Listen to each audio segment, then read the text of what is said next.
इसमें एक ही बैठेगा। इसकी जगह नहीं है, हमारी गाड़ी है उसमें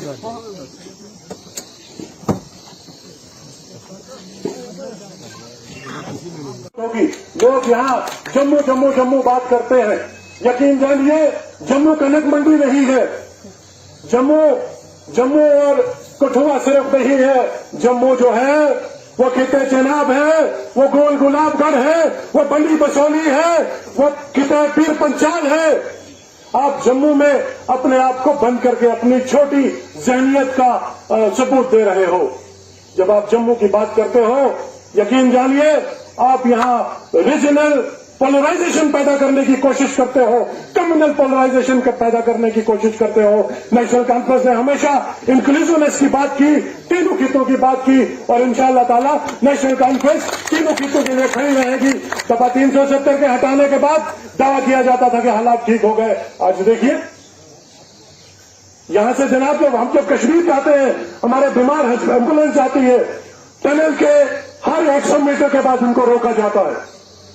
पूरे श्रीनगर तक जिस अजाब से वो लोग गुजरते हैं, ये इसकी बात थी, ये नॉर्मल सी की बात थी।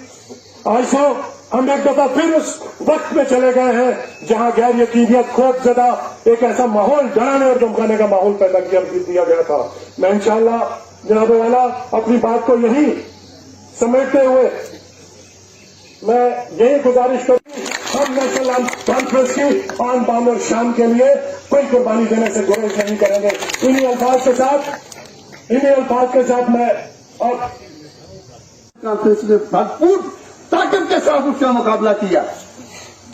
हमारी लीडरशिप को जेलों में छोड़ दिया गया, लेकिन जम्मू कश्मीर के लोग हमारे साथ थे। लोगों के दिलों में नेशनल कॉन्फ्रेंस बचती थी और इंदिरा गांधी से मजबूर होना पड़ा कि अगर जम्मू कश्मीर के अंदर हाल का सहारा लेना पड़ेगा। 1975 के अंदर बाबा कौम के साथ उन्होंने वायदा किया और इंदिरा शेख अकाल किया ताकि रियासत के अंदर एक खुशहाली आए।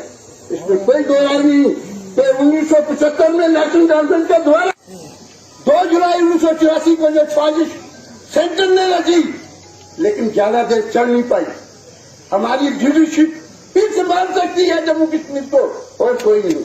आप जितने मर्जी तजर्बे कर दीजिए, क्योंकि 1987 को 86 को फिर सेंटर राजीव गांधी जी आए। उन्हें कहा डॉक्टर साहब संभालिए इस कश्मीर को, इस जम्मू कश्मीर को संभालिए, ये हमसे चलने वाला नहीं। और फिर एक बार राजीव फारूक अकाल हुए, लेकिन साजिशें उन्होंने बंद नहीं की। हम इलेक्शन में गए, लोगों में गए, और लोगों के दिलों में नेशनल कॉन्फ्रेंस में आपको फिर दोहरा रहा हूं, ये जबानी जमा खर्ची नहीं है। आज चाहे उस वक्त कहते रहे लोग, उस वक्त भी कहते थे कि नेशनल कॉन्फ्रेंस और इसकी लीडरशिप इररिलेवेंट हो गई।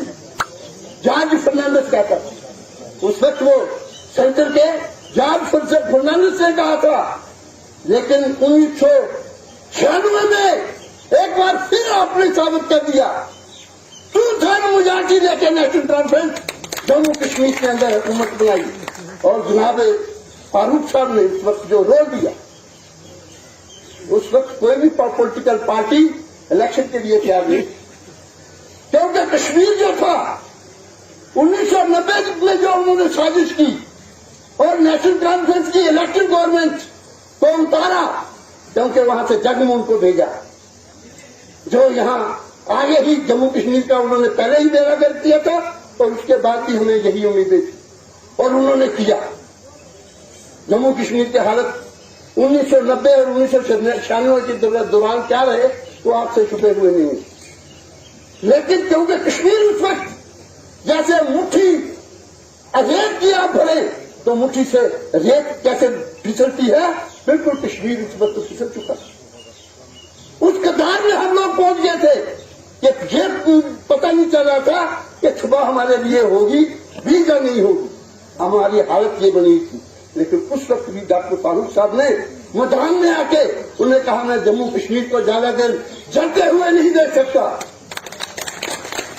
मैं अपने लोगों को मरते हुए नहीं देख सकता। लेकिन उस वक्त मर्द मुजाहिद ने शेर कश्मीर शेख अब्दुल्ला साहब का नाम लेके एक बार फिर मैदान में उतरी नेशनल कॉन्फ्रेंस और जम्मू कश्मीर के अंदर 1996 में 2/3 मेजॉरिटी लेके हुकूमत बनाई हमने। यह है नेशनल कॉन्फ्रेंस। नेशनल कॉन्फ्रेंस हमसे छुपी हुई नहीं, लोगों से छुपी हुई नहीं है। लोग आज भी उतना ही प्यार करते हैं जितना पहले किया करते थे।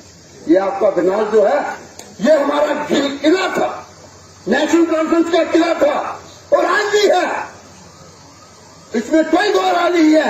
आज भी गांव में आप चले जाइए, नेशनल कॉन्फ्रेंस का नाम लेते हैं और इन्हीं लोगों की बदौलत आज हमारे साथ डॉक्टर गरीब है, मजलूम है, किसान है और वो लोग हैं जो दबे हुए हैं, दलित हैं, कुचले हुए हैं, वो नेशनल कॉन्फ्रेंस के हैं। आज जो काम नेशनल कॉन्फ्रेंस ने किया दुनिया में उसकी मिसाल नहीं थी। बाबा कौम ने नारा दिया था, मैं मुसावियत करना चाहता हूं, मैं गरीब को ऊपर लाना चाहता हूं और मैं गरीब को अमीर के बराबर करना चाहता हूं। यही वजह थी हुकूमत बनते ही सबसे पहले उन्होंने लैंड टू द टिलर, जमीन उसकी जो जमीन पर काम करता है, जो जमीन बोता है, बिना मुआवजे के गरीब मजदूर जो था वो सोया हुआ था, जब सुबह उठा उसी जमीन का मालिक बना दिया बिना मुआवजे के। कहीं भी किसी भी दुनिया के कोने में आप चले जाइए, ये जो लैंड टू द टिलर वाला कानून लाया गया, लैंड रिफॉर्म एक्ट जो बनाया गया, वो दुनिया के किसी कोने में ऐसा एक्ट नहीं है कि मुफ्त जमीनें उनको दी जाएंगे जो जमीन बोते। मैं एक बार फिर आपसे कहूंगा कि वक्त आ गया है कि हालात, मैंने जैसे पहले शुरू में कहा, जमहूरियत खतरे में, और जमहूरियत हमारा हक है जिसके लिए नेशनल कॉन्फ्रेंस के हजारों साथियों ने अपनी कुर्बानी दी है। बाबा कौम ने 22 साल जेलों में काटी जमहूरियत के लिए। ये जो हमारी तस्वीर की पर्ची है वोट, उसके लिए। और मुझे आज भी यकीन है कि आज भी अगर इलेक्शन हो जाए, आज हम 2/3 मेजॉरिटी लेके बाहर निकलेंगे, क्योंकि लोग हमारे साथ हैं। डॉक्टर साहब, मैं जम्मू कश्मीर का कोई कोना नहीं छोड़ा और खासकर जम्मू प्रोविंस का, जहां हम लोग नहीं गए। नेशनल कॉन्फ्रेंस वाइड पार्टी है जो ग्रास रूट लेवल तक पार्टी। ये मेरी सेकंड इनिंग्स जो है, जो मैं सेकंड इनिंग्स खेलने जा रहा हूं आपके आशीर्वाद से। आप मेरा आगाज आज का जो आगाज हुआ, आपने जो हमें यहाँ आशीर्वाद दिया है, सागर साहब आप यहाँ तशरीफ लाए और हमें आशीर्वाद देंगे। और ये आपने जो प्रोग्राम रखा है कि बनाल जो शुरू है जम्मू प्रोविंस का और मंडी उंच के अंदर, वहां तक आपके जैसे तय हुए, आप हर जगह जा रहे हैं, हर जगह आपने जाना है। और इसी प्रकार जो प्यार इन लोगों ने नेशनल कॉन्फ्रेंस को और मेरी लीडरशिप को दिया है, मैं उसका भी शुक्रगुजार हूं। मैं उसका भी आपको तहे दिल से शुक्रिया करना चाहता हूं कि आप कर रहे हैं, कभी किसी को कभी किसी को, ये चलने वाले नहीं है। आपको पीछे माजी में सीखना चाहिए कि हमेशा नेशनल कॉन्फ्रेंस ही हर वक्त जम्मू कश्मीर को बचाने के लिए आगे आई है।